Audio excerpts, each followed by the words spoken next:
Doctor Abdul Kalam कहते हैं, मैंने 22 साल तक पढ़ाया। 1. मैंने कभी हाजिरी नहीं ली क्योंकि क्लास इतनी दिलचस्प होती थी कि तुलबा को खुद ही आना पड़ता था। 2.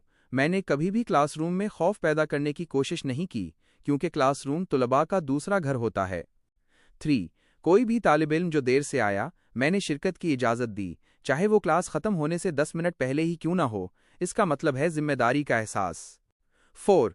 मैंने कभी भी लफ्ज़ को 2 बार से ज़्यादा नहीं दोहराया क्योंकि मैं जानता था कि हर कोई इतनी गहराई से सुन रहा है कि उसे दोहराने की ज़रूरत ही नहीं। 5.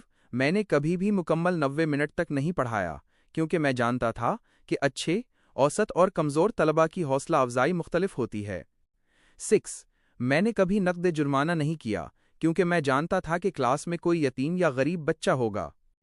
7.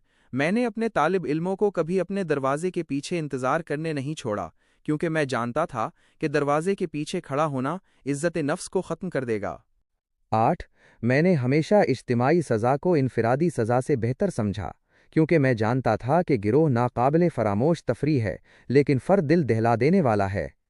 9. मैंने हमेशा तालिब इल्म को बोर्ड पर बुलाया और उससे वो पूछता जो कुछ वो जानता था। ये थीं कुछ बातें डॉक्टर अब्दुल कलाम की। डॉक्टर अब्दुल कलाम जो का भारतीय एटमी प्रोग्राम के और भारतीय मिसाइल पृथ्वी के खालिक थे। जब उनका नाम ओहदा सदारत के लिए तजवीज़ किया गया तो उनके मुकाबिल ने उनका नाम सुनकर ही अपना नाम वापस ले लिया। डॉक्टर साहब को सदर बनने की मुबारकबाद देने के लिए उनके अजीज़ रिश्तेदार ऐवान सदर आए और उनके पास चंद एक दिन क़याम किया। डॉक्टर साहब ने उनकी तवाज़ो पर जो कुछ खर्चा आया वो सब हिसाब करके उसकी रकम कौमी ख़जाने में जमा करवा दी। अजीम और मुखलिस लोग ऐसे ही हुआ करते हैं। एक अजीम व मुखलिस शख्स पाकिस्तान भी आया था, अपनी ऐशो आराम की ज़िंदगी छोड़कर। मुल्क को एटमी ताकत बनाने उसके साथ जो सलूक किया गया वो एक बदनुमा दाग है।